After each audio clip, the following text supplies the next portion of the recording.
جو قربانی کے بڑے جانوروں میں حصہ ڈالتے ہیں ان کے لیے احتیاط بہت ضروری ہے۔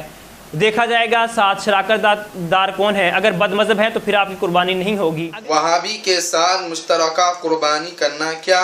بالکل ناجائز ہے وہابی کے ساتھ مشترکہ قربانی کرنا، کیونکہ میں نے ابھی بتایا کہ کافر ایک اصلی ہوتی ہے اور ایک کیا ہے، مرتد ہوتا ہے، اور بالاتفاق علماء کا یہ فیصلہ ہے کہ وہابی مرتد ہے، تو لہٰذا مرتد کے ساتھ اگر مشترکہ قربانی کر رہے ہیں تو بالکل حرام ہے اور ناجائز ہے، اس کا ذبیحہ حرام ہے، جو شخص وہ گوشت کھا رہا ہے وہ بھی حرام کھا رہا ہے، اور جو شخص وہ مشترکہ کے ساتھ کر رہا ہے وہ تمام چیزیں حرام کر رہا ہے، اور جو جان بوجھ کر ایسا کر رہا ہے تو وہ شخص کافر ہے، اس کو توبہ علی الاعلان کرنا ضروری ہے، کلمہ پڑھنا ضروری ہے، واللہ ورسولہ عالم۔ گائے، بیل، بھینس، بھینسا، اونٹ، اونٹنی، اس میں 7 آدمی شریک ہو سکتے ہیں، لیکن یہ ضروری ہے کہ شریک ہونے والوں میں سے کوئی ایک بندہ بھی کافر اور مشرک نہ ہو۔ اگر ایک بندہ بھی کافر یا مشرک ہوگا تو باقی سب کی قربانی ضائع ہو جائے گی۔ اس کا بہت زیادہ اہتمام کریں کہ قربانی میں صحیح العقیدہ بندے کو شامل فرمائیں، بد عقیدہ بندے کو قربانی میں شریک نہ کریں، اس کا بہت خیال کریں۔ جو بندہ مشرک ہے، جو قبروں پہ سجدے کرتا ہے، قبروں کا طواف کرتا ہے، رسول اللہ صلی اللہ علیہ وسلم کو نور من نور اللہ سمجھتا ہے، پیارے حبیب کو، باقی انبیاء کو، صحابہ کرام کو، اولیاء کو مشکلیں ٹالنے والا سمجھتا ہے، ان کو پکارتا ہے، کشتیوں میں بیٹھتا ہے تو بہاول حق بیڑا دھک، یاری والے پار لگانا، مولا علی مشکل کشا میری کشتی پار لگا دینا، یہ شرک اکبر کر رہا ہے۔ مشرک کا کوئی عمل اللہ قبول نہیں کرتا۔ پہلے شرک سے توبہ کیجئے، توحید کو تسلیم کیجئے۔ مشرک حج کرے تو برباد، مشرک قربانی کرے تو برباد، مشرک جہاد کرے تو برباد، مشرک صدقہ خیرات دے تو برباد۔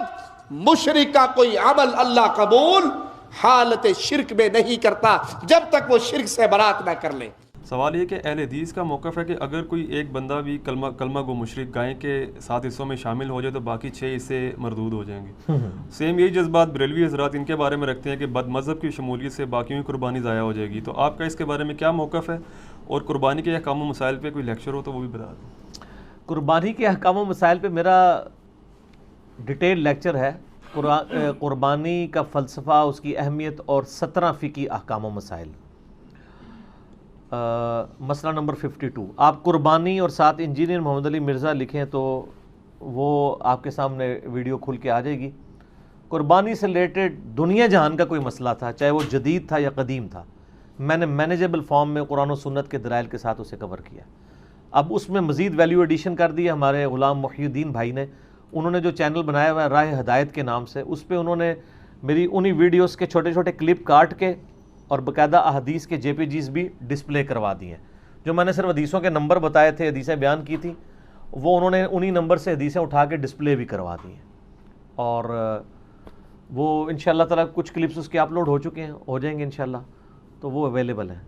اب آپ اس سوال کی طرف آ جائیں کہ یہ حقیقت بات ہے، آج کل آپ جمعے کے خطبوں میں جو ذرا دلیر ہیں وہ جمعے کے خطبے میں بھی بیان کر دیتے ہیں، اور ویسے نجی محفلوں میں تو یہ بات کرتے ہیں، یعنی اہل حدیث یہ بات کہتے نظر آئیں گے کہ اگر کسی بریلوی نے، دیوبندی نے، شیعہ نے بیچ میں حصہ ڈال دیا تو وہ کہتے ہیں چونکہ ہمارے نزدیک وہ کلمہ گو مشرک ہیں، تو مشرک کا تو کوئی عمل قبول نہیں ہوتا، لہٰذا باقی ساروں کی بھی قربانی ضائع جائے گی۔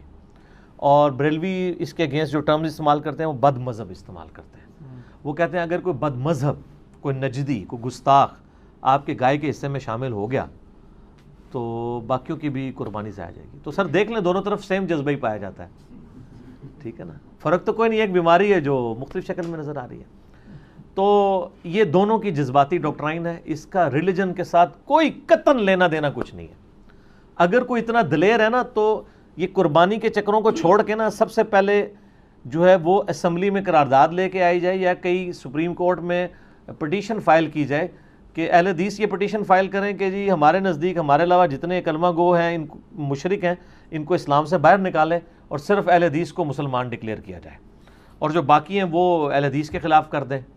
اور اہل حدیث سب سے پہلے تو یہ جرت کریں نا کہ سعودیہ والے جن کا ایجنڈا یہاں پہ وہ لانچ کر رہے ہوتے ہیں وہاں سے امداد لے کے، سب سے پہلے سعودیہ والوں کو اس کے اوپر کنونس کریں کہ جی ہمارے نزدیک بریلوی اور دیوبندی مشرک ہیں چونکہ تقلید کرتے ہیں اور تقلید شرک ہے، اور اہل حدیث جو اہل تشیع ہیں وہ بھی مشرک ہیں، تو لہٰذا ان کا حرم میں داخلہ بند کیا جائے، کیونکہ قرآن میں آیا کہ مشرک حرم میں داخل نہیں ہو سکتا۔ تو یہ ان کو اپنے بزرگوں کو تو منوا کے بتائیں، تو آپ کا کیا خیال ہے، منوا لیں گے وہ؟ اور ان کو ساتھ یہ بھی کہیں کہ آج تک آپ نے ان لوگوں کو حج اور عمرے پہ لا کے سعودی ایئر لائن کی جتنی کمائی کی ہے وہ بھی حرام ہے، کیونکہ آپ نے غلط کام کے اوپر معاونت کی ہے، کیونکہ مشرکین کو آپ لے کے آئے ہیں، اللہ کی نافرمانی کروائی ہے آپ نے۔ اللہ نے کہا تھا یہاں پہ مشرک کا داخلہ منع ہے اور آپ کرواتے رہیں، وہ آپ ساری کمائی بھی آپ کی حرام ہے۔ تو یہ اس طریقے سے کورالریز بنا کے کہاں تک بات جائے گی؟ تو ایسا کبھی بھی نہیں کوئی کرے گا۔ اس کی وجہ یہ ہے کہ ان کو بھی پتہ ہے کہ یہ عقیدے کی خرابیاں قطعاً کسی کو اسلام سے باہر نہیں نکالتی۔ آپ کسی کو بدعتی، کلمہ گو، مشرک، بد مذہب یا اس طرح کی اگر ادبی گالیاں دینا بھی چاہتے ہیں نا، اللہ کے فضل سے ابھی تک کسی کی جرت نہیں ہوئی کہ ایک دوسرے کو کافر کہے۔ پاکستان میں ایک جماعت آئی تھی، وہ اپنی موت خود مر گئی، جنہوں نے ٹائلٹس کے اندر بھی شیعہ کافر کے نعرے لگائے اور اس طرح کی چیزیں۔ آج خود ان کا اپنا مکتبہ فکر جو ہے وہ کانوں کو ہاتھ لگا رہے کہ یہ کیا مصیبت ہمارے اوپر مسلط ہوئی تھی۔ میں اکثر کہتا ہوں کہ دیوبند کا جنازہ نکل جاتا اگر تبلیغی جماعت نہ ہوتی۔ تبلیغی جماعت ایک ماڈریٹ راستے پہ چلی جس کی وجہ سے آج دیوبندیت بچ گئی ہے۔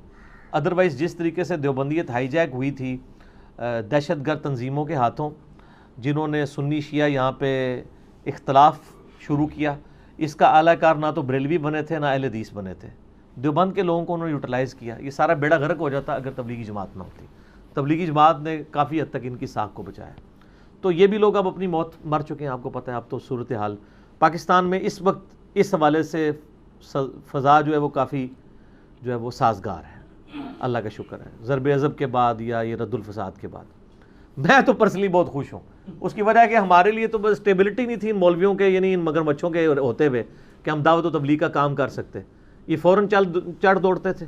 تو اللہ کا شکر ہے کہ اب سکون آ گیا۔ رہا یہ والا مسئلہ، تو اس میں آپ کو صحابہ کرام علیہم رضوان کا ایٹیچیوڈ آپ کے سامنے رکھ دیتا ہوں، آپ خود فیصلہ کر لیں کہ یہ لوگ اگر صحابہ کرام کے دور میں ہوتے تو صحابہ کرام ان کے ساتھ کیا سلوک کرتے، جو ایک دوسرے کے اوپر اس طریقے سے فتوے لگا کے علمی اختلاف کو اس نہج کے اوپر لے کے جا رہے ہیں۔ وہ کہہ رہے ہیں قربانی میں حصہ ڈالا تو باقیوں کی قربانی ضائع جائے گی۔ یہ وہ کیوں کہہ رہے ہوتے ہیں؟ اس لیے کہ وہ ان کو کافر سمجھ رہے ہیں۔ اگر وہ مسلمان سمجھ رہے ہوں تو یہ نہ کہیں، ویسے آپ پوچھیں گے نا تو وہ کہیں گے نہیں ہم کافر تو نہیں کہتے ہیں، ہم تو کہتے ہیں گمراہ ہیں۔ تو میں نے اس کے اوپر کہا نہ، ایسے نہیں، آپ یہ لکھو کہ ہمارے علاوہ جتنے فرقے ہیں نا، گمراہ ہیں، بد مذہب ہیں، بدعتی ہیں، گستاخ ہیں، سب کچھ ہیں، لیکن ہمارے مسلمان بھائی ہیں، دوزخ میں جائیں گے، ایک نہ ایک دن عذاب بھگت کے اللہ تعالیٰ ان کو جنت میں لے ہی جائے گا، چونکہ کلمہ تو انہوں نے پڑھا ہوا ہے۔ یہ کوئی اہل حدیث عالم آپ کو بریلوی، دیوبندی، شیعہ کے بارے میں نہیں لکھ کے دے گا۔ کوئی بریلوی عالم ریناؤنڈ ایمی کاغذی قسم کا بریلوی عالم نہیں یہ بات آپ کو شیعہ، اہل حدیث اور دیوبند کے بارے میں نہیں لکھ کے دے گا، اور کوئی دیوبندی آپ کو شیعہ، بریلوی، اہل حدیث کے بارے میں لکھ کے دینے کے لیے تیار نہیں ہوگا۔ اگر آپ کہیں جی میں طارق جمیل صاحب سے جا کے لکھوا کے لے آتا ہوں، تو سر طارق جمیل صاحب حفظہ اللہ تعالیٰ تو خود ان کے ڈسے ہوئے ہیں، ان کو آپ دیوبندیت کے پلیٹ فارم پہ لگانا تو زیادتی والی بات ہے۔ وہ تو خود دیوبندیوں نے، آپ کو پتہ ہے سوشل میڈیا کے اوپر ان کے خلاف کس طرح کمپین چلائی ہوئی ہے، تو وہ ان کو ریناؤنڈ عالم کے طور پر یعنی مانتے ہی نہیں ہیں۔ ان کا کہنا نہ کہنا تو برابر ہے، ریناؤنڈ عالم کوئی بھی نہیں لکھ کے دے گا۔ تو یہ اندر خانے تکفیر کر رہے ہیں، وہ منافقت کی انتہا ہے، کافر کہہ بھی نہیں رہے لیکن مان رہے ہیں۔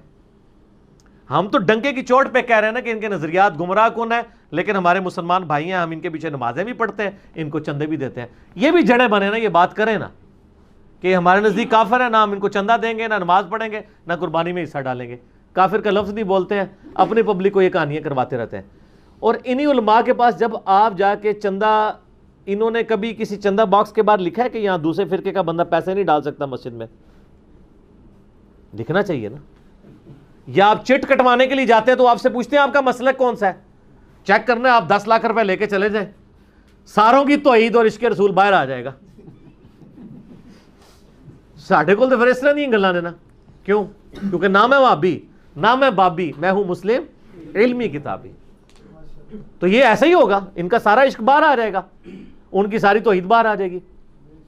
صحابہ کرام علیہ رضوان کا ایٹیچیوڈ میں آپ کو بتاتا ہوں۔ صحیح بخاری میں سیدنا عثمان ابن عفان رضی اللہ تعالیٰ عنہ علیہ السلام خلیفہ ثالث کا فتویٰ موجود ہے، 695 نمبر ہے انٹرنیشنل نمبر کے مطابق صحیح بخاری میں، کہ ان کے پاس کچھ اصحاب آتے ہیں، جب ان کو باغیوں نے محصور کر دیا ان کے گھر میں اور مسجد نبوی تک پہنچنے پہ پابندی لگا دی، مسجد نبوی پہ انہوں نے قبضہ کر لیا، اپنا امام وہاں پہ کھڑا کر دیا، تو لوگوں نے آ کے عرض کیا کہ اے امیر المومنین، ہمارے امام تو آپ ہیں، یعنی آپ ہمارے پولیٹیکل امام بھی ہیں اور مسجد کے امام بھی ہیں۔ یہ تو آج کل ہوتا ہے نا کہ امام مسجد لادا ہوتا ہے اور وہ لیڈر لادا ہوتا ہے، جبکہ مسجد کے اوپر فتنوں کے امام کا قبضہ ہے اور وہ ہمیں نمازیں پڑھاتا ہے، ہمیں خدشہ ہے کہ ہم اس کے پیچھے نماز پڑھ کے گنہگار ہی نہ ہو جائیں۔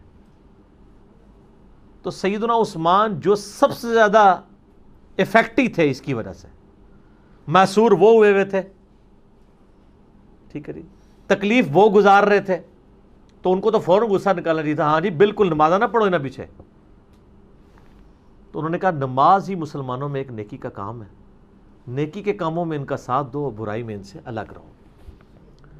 یعنی سب سے زیادہ جس شخص کی خلافت سٹیک پہ لگی ہے، جس کی آپ سمجھ لیں جو ہے وہ عزت سٹیک کے اوپر لگی ہوئی ہے، جان سٹیک کے اوپر لگی ہے، وہ گڈ جیسچر دے رہا ہے کہ یہ ہے میرے مخالف ہیں لیکن مسلمان ہے، ٹھیک ہے وہ خلیفہ راشد کے خلاف بغاوت کر کے بدعتی ہوئے ہیں لیکن نماز ہوگی ان کے پیچھے۔ آپ لوگ ہوتے تو آپ حضرت عثمان سے اختلاف کرتے کہ سر آپ یہ کہ نہ نماز ہوگی اور نہ آندہ قربانی میں ان کا حصہ ڈالا جائے بیچ میں، یہی کہنا تھا نا آپ نے۔ اچھا، امام بخاری نے اس میں باب پتہ کیا باندھا ہے؟ باغی اور بدعتی کے پیچھے نماز پڑھنے کا حکم، یعنی امام بخاری نے رزلٹ نکالا ہے کہ باغی اور بدعتی کے پیچھے نماز ہو جائے گی، ٹھیک ہے۔ اور یہاں آپ کو کہتے ہیں بد مذہب کا حصہ نہ ڈالیں، وہ کہتا ہے جی کلمہ کو مشرک کا حصہ نہ ڈالیں، یہ صحابہ کرام کا ایٹیچیوڈ ہے۔ اس سے سٹیپ آگے چلے جائیں، سیدنا عبداللہ بن عمر رضی اللہ تعالیٰ عنہ کے بارے میں سنن الکبریٰ البیہقی میں موجود ہے صحیح سند کے ساتھ، انٹرنیشنل نمبر کے مطابق 5088 اثر ہے کہ عبداللہ بن عمر کہا کرتے تھے جب تک خوارج کی مساجد سے حی علی الصلاح حی علی الفلاح کی آواز آئے گی ہم ان کی اذان کا بھی جواب دیں گے، یہ اذان کا جواب صرف جواب دینا نہیں، یعنی ان کے پیچھے نماز بھی پڑھیں گے، اور ان کے سلام کا بھی جواب دیں گے، لیکن جب یہ ہمیں کہیں گے کہ ہم اپنے مسلمان بھائیوں کو قتل کریں تو ہم ان سے الگ ہو جائیں گے۔ خوارج وہ ہیں جن کے بارے میں بخاری اور مسلم میں درجنوں احادیث ہیں کہ وہ دین سے نکل جائیں گے، جیسا کہ تیر شکار سے آر پار ہوتا ہے اور اس کے اوپر خون کا اثر بھی نہ رہے، ایسا تیر، اس طرح خوارج اسلام میں سے داخل ہو کے نکل جائیں گے۔ لیکن صحابہ کرام نے نبی علیہ السلام کے واضح فرامین کی بھی تعویل کی، خوارج کو کافر نہیں کہا۔ نکلنے سے مراد انہوں نے کہا کہ امت کی مین سٹریم کو چھوڑ کے وہ الگ ہوئے، چونکہ وہ اللہ کو مان رہے ہیں، رسول کو مان رہے ہیں، آخرت کو مان رہے ہیں، ہمارے قبلے کی طرف منہ کر کے نماز پڑھ رہے ہیں، اسی قرآن کو مان رہے ہیں، یہ ساری چیزیں وہ دیکھتے ہوئے صحابہ کی یہ جرت نہیں ہوئی کہ وہ خوارج کو کافر کہیں، حالانکہ ان کے پاس دلیل موجود تھی نبی علیہ السلام کی حدیث، اور اس سے بھی بڑھ کر جو صحیح مسلم کے اندر حدیث ہے جو کسی مسلمان کو کافر کہے تو کفر اس کی طرف لوٹ آئے گا اگر وہ کافر نہ ہوا۔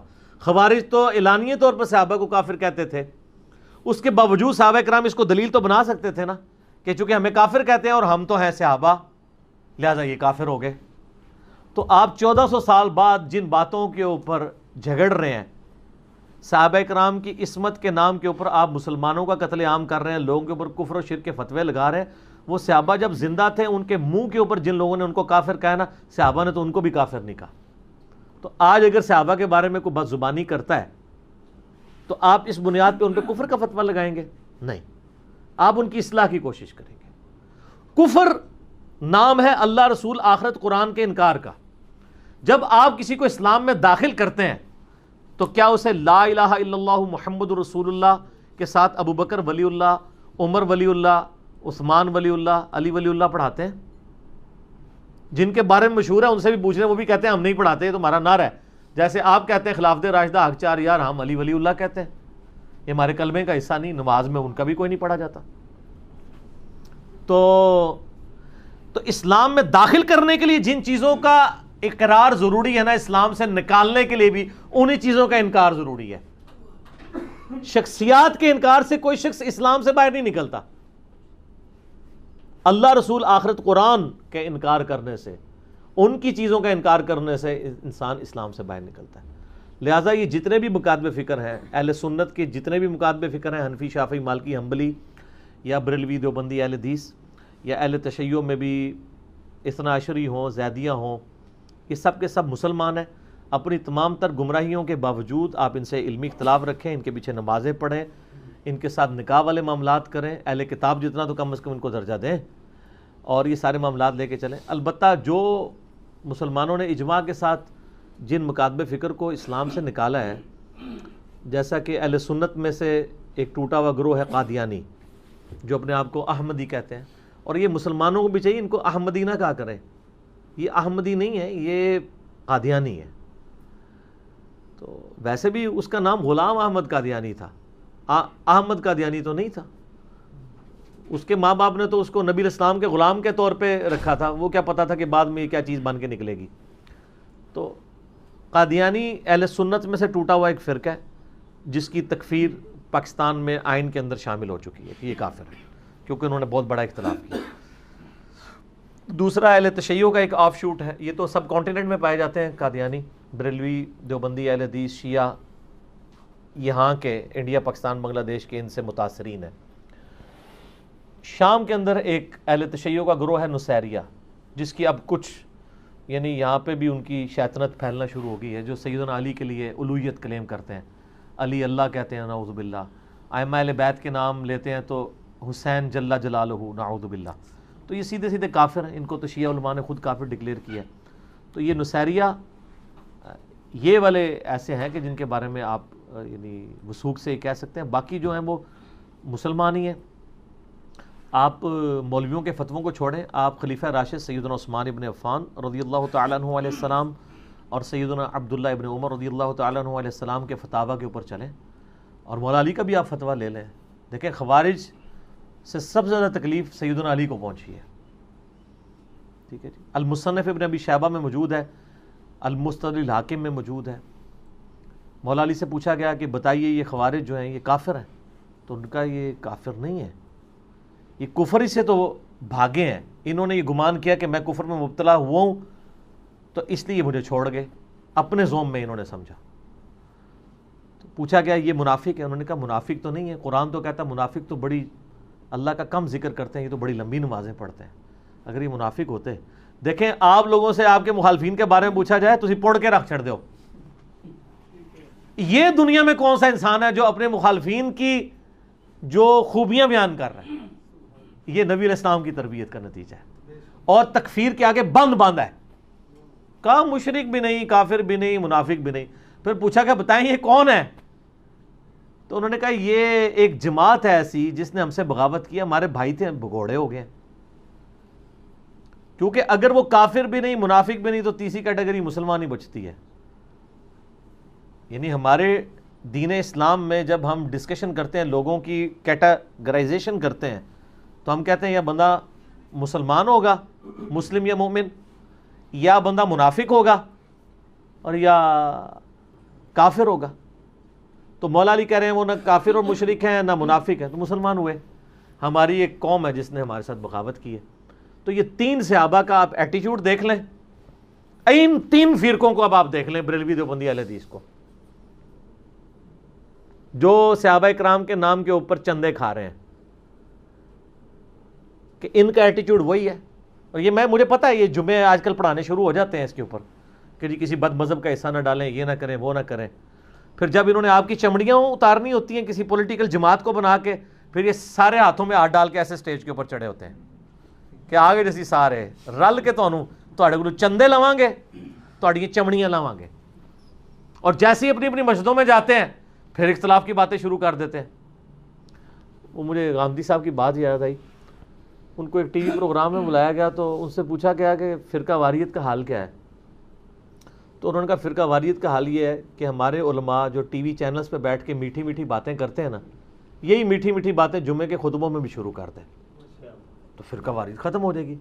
ٹی وی پہ دیکھا کتنے پازیٹیو بنے ہوتے ہیں، دیکھ رہے ہیں اٹ کتے دا ویر ہے، یا کہہ لو کتے دا ویر ہے۔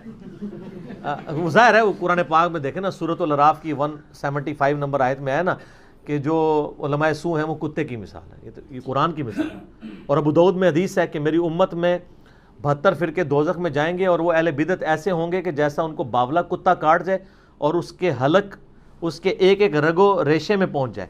نبی علیہ السلام بھی کتا کہہ رہے ہیں۔ تو میں یہ کہتا ہوں کہ یہ باولا کتا کاٹنے سے جو مسلمانوں میں فرقے پیدا ہوں گے، یہ کوئی ہاکی کا پلیئر کتا کاٹا ہوگا، یا کوئی اسکواش کا پلیئر، یا کوئی کرکٹ کا پلیئر کاٹا ہوگا، یا کوئی پولیٹیشین کاٹا ہوگا، یا مولوی کاٹا ہوگا۔ مولوی کاٹے گا تو فرقہ بنتا ہے نا۔ تو نبی علیہ السلام نے بھی کتا کہا، قرآن میں بھی آیا۔ تو وہ میں اب واپس آتا ہوں ادھر کہ جب کتے کا ویر پڑتا ہے تو آپ دیکھتے ہیں کہ ٹی وی کے اوپر کس طرح پازیٹیولی ایک دوسرے کی بات سن رہے ہوتے ہیں، اختلاف بھی کرتے ہیں، اور پھر وہ کہتے ہیں نہیں میں ان کی بڑی عزت کرتا ہوں۔ یہ عزت وہ ٹی وی پہ پیسے کمانے کے لیے ہوتی ہے، یار پیسے لے کے آئے ہوتے ہیں ادھر۔ یہی لوگ جب اب ادھر جاتے ہیں اور آپ دیکھ رہے ہیں کہ یہ لوگ، جو میں اب نام لیے بغیر کہتا ہوں، کہ یہ لوگ اپنے کلپس ریکارڈ کراتے ہیں کہ جی فلاں جو ہے وہ گمراہ ہے، ان کے پیچھے نماز نہیں ہوتی۔ جب رمضان کی نشریات آتی ہے تو وہی مولوی آپ کو انہی کے پیچھے کھڑے ہو کے نماز پڑھتا ہوا نظر آتا ہے۔ تو سر پھر ان کا قبلہ اور کعبہ تو پھر پیسہ ہے نا۔ اگر یہ اتنے سخت ہیں اس معاملے میں تو پھر قائم رہے نا ٹی وی چینل پہ۔ میں اگر آگے پڑھتا ہوں تو میں تو ویسے ہی قائل ہوں، میں ابھی بھی پڑھ رہا ہوں۔ ہمارے ساتھ جتنے لوگ اللہ کے لیے اٹیچ ہیں تو وہ تو نماز پڑھتے ہیں، ہم منافقت تو نہیں کرتے۔ لیکن یہ لوگ کیا کرتے ہیں، ویسے اپنی پبلک میں اور بات کرتے ہیں، جب ٹی وی کے اوپر آتے ہیں تو ایک دوسرے کے پیچھے نمازیں بھی پڑھتے ہیں۔ تو وہاں کہا کریں کہ ہم جو کچھ کرتے رہے کہانیاں کرواتے رہے، اور ان کو بالکل کوئی اس وقت حیا تک نہیں آتی ہے کہ ہم نے دو اپنے چہرے کیوں رکھے ہوئے۔ ان کی کامیابی کا، دنیا میں کامیابی کا راز ہی دو چہرے ہیں، یہ یاد رکھیے گا۔ دنیا میں منافقت کامیاب ہے، یہ ذہن میں رکھیے گا۔ سچی بات تو سر، اگر سچی بات بولنا کامیابی ہوتی نا دنیاوی، تو سب سے زیادہ کامیاب پیغمبر ہوتے ہیں دنیاوی طور پہ۔ جبکہ آپ ذرا تاریخ انسانی میں صرف نبی علیہ السلام کو یا ایک دو پیغمبروں کو تو آپ چھوڑ دیں، باقی سب کے سب آپ کو دنیاوی طور پہ ناکام پرسنالٹیز نظر آئیں گے۔ لیکن چونکہ اللہ کے ہاں یہ ناکامی کا معیار نہیں ہے، اللہ تو کوالٹی کو دیکھتا ہے، کوانٹٹی کو نہیں دیکھتا۔ ورنہ عیسیٰ علیہ السلام کو 12 ہماری اپنی زندگی میں ملے ہیں صرف، اور اللہ تعالیٰ نے بھی عیسیٰ علیہ السلام کی جان بچا کے انہیں اٹھایا زندہ اوپر، ورنہ یہودی ان کو مارنے لگے تھے۔ نوح علیہ السلام پہ 950 سال بعد بھی 78 لوگ ہی مسلمان ہوئے ہیں۔ لوط علیہ السلام کی 2 بیٹیاں ہی مسلمان ہوئی ہیں۔ ابراہیم علیہ السلام کی بھی 2 بیویاں، اور قرآن میں سورہ عنکبوت میں آتا ہے ایک لوط ان پر ایمان لایا۔ 2 بیٹیاں تھیں اور چند بچے تھے، اور اللہ تعالیٰ قرآن پاک میں بار بار ابراہیم علیہ السلام کا ذکر کر رہا ہے۔ بھائی ابراہیم علیہ السلام نے کون سا ورلڈ کپ جیتا ہے؟ کتنے کروڑوں لوگوں کو کلمہ پڑھایا ہے؟ درجنوں بھی نہیں جنہوں نے کلمہ پڑھا ہو۔ لیکن اللہ کے نزدیک کوانٹٹی اتھارٹی نہیں ہے، کوالٹی ہے۔ اس لیے اللہ تعالیٰ پھر ہمیں کہتا ہے آپ ملت ابراہیم کی پیروی کرو۔ بار بار نبی علیہ السلام کو بھی حکم ہے، آپ کی امت کو بھی، بل ملت ابراہیم حنیفا وما کان من المشرکین ما کان ابراہیم یہودی ولا نصرانی ولکن کان حنیفا مسلما وما کان من المشرکین۔ بار بار ابراہیم اور ابراہیم ہو رہی ہے، علیہم السلام اجمعین۔ تو میرا تو موقف یہ ہے کہ یہ دونوں جھوٹ بول رہے ہیں، اور بس چندوں کی اور کھالوں کی گیم ہے ساری۔ اور اس کا ثبوت بھی میں آپ کو بتا دوں، میں نے کئی دفعہ یہ بات کی ہے کہ اگر ان کا بس چلے تو قربانی والے دن آپ کی بھی کھال اتار کے لے جائیں۔ مختلف مکاتب فکر کو تو چھوڑ دیں، ایک مکتب فکر کی جو ایک سے زیادہ جماعتیں بنی ہوئی ہیں، وہ کیوں ایک دوسرے کے پاس آپ کو قربانی کا حصہ کیوں نہیں ڈالنے دیتے؟ وہاں تو پھر عقیدہ بھی ایک ہے نا، اجازت دیتے ہیں؟ آپ کو پتہ ہے اہل حدیث میں، بریلویوں میں، دیوبندیوں میں کتنی، مثلا میں اب نام لے کے بتا دیتا ہوں، یعنی بریلویوں میں آپ کو ڈاکٹر تعلق قادری صاحب کی ایک جماعت ملے گی اور دوسری طرف الیاس قادری صاحب کی، کیا ایک دوسرے کی طرف وہ جانے دیں گے؟ اہل حدیث میں آپ کو جماعت الدعوہ ملے گی، جمعیت اہل حدیث ملے گی، کیا ایک دوسرے کے پاس جانے دیں گے؟ ناٹ ایٹ آل، کبھی بھی نہیں جانے دیں گے۔ کیوں؟ اس لیے کہ وہ چندوں کی گیم کے اوپر چل رہے ہیں، سارے کا سارا ان کا سارے کا سارا معاملہ چندے کے اوپر چل رہا ہے۔ اگر وہ کہیں کہ عقیدے کا اختلاف کوئی ہمارے لیے ایشو نہیں ہے، ہم تو عقیدہ تو ایک ہی ہے، بس یہ فروعی اختلاف ہے، تو ایک دوسرے کے پاس جانے دینا، کیوں نہیں جانے دیتے ہیں؟ ناٹ ایٹ آل، کبھی بھی نہیں جانے دیں گے۔ تو سر یہ تو پرانی بات ہے کہ فلانے کا حصہ ڈالنا ہے، فلانے کا حصہ نہیں ڈالنا۔ اللہ کے بندو، یہ تو ایک مکتب فکر میں آپس میں اتنے پھوٹ پڑی ہوئی ہے۔ تو ہمارے پاس تو پھر اس طرح کی سچی باتیں ہیں، چاہے کسی کو بری لگیں، لیکن یہ ریالٹی ہے۔ اور یہ میں نے آ کے ان میں کو پھوٹ نہیں ڈلوائی ہے, میرے سے پہلے کی ڈلی ہوئی تھی, میں تو صرف آپ کو بتا رہا ہوں کہ یہ آپ کو کہانیاں کروا رہے ہیں. تو ان کو برا لگتا ہے کہ یہ ہائی لائٹ ہمیں کرتا ہے. دیوبندیوں میں بھی آ جائیں آپ, حیاتی اجازت دیں گے کہ مماتیوں کے پاس حصہ ڈالیں, اور مماتی کہیں گے حیاتیوں کے پاس ڈالیں؟ کبھی بھی نہیں. شیعہ میں بھی آپ دیکھ لیں 2 پارٹیاں ہیں, ایک علماء کا طبقہ ہے, ایک ذاکرین کا ہے. اسی طرح ہی ان کی تفریق ہوئی ہوئی ہے. اور ماشاءاللہ آپ دیکھ لیں آج کل سوشل میڈیا کی برکت سے یہ ہوا ہے کہ ان سارے لوگوں کی جو اس طرح کی ڈھکی چھپی دشمنیاں تھی نا, کھل کے سامنے آ گئی. ہمیں کوئی اب بتانا نہیں پڑتا, آپ خود جا کے دیکھ لیں. تو اس کے بعد انشاءاللہ ایک وقت آئے گا کہ آپ بھی جھوم کے کہیں گے کہ نہ میں وہابی, نہ میں بابی, میں ہوں مسلم علمی کتاب. ٹھیک ہو گیا.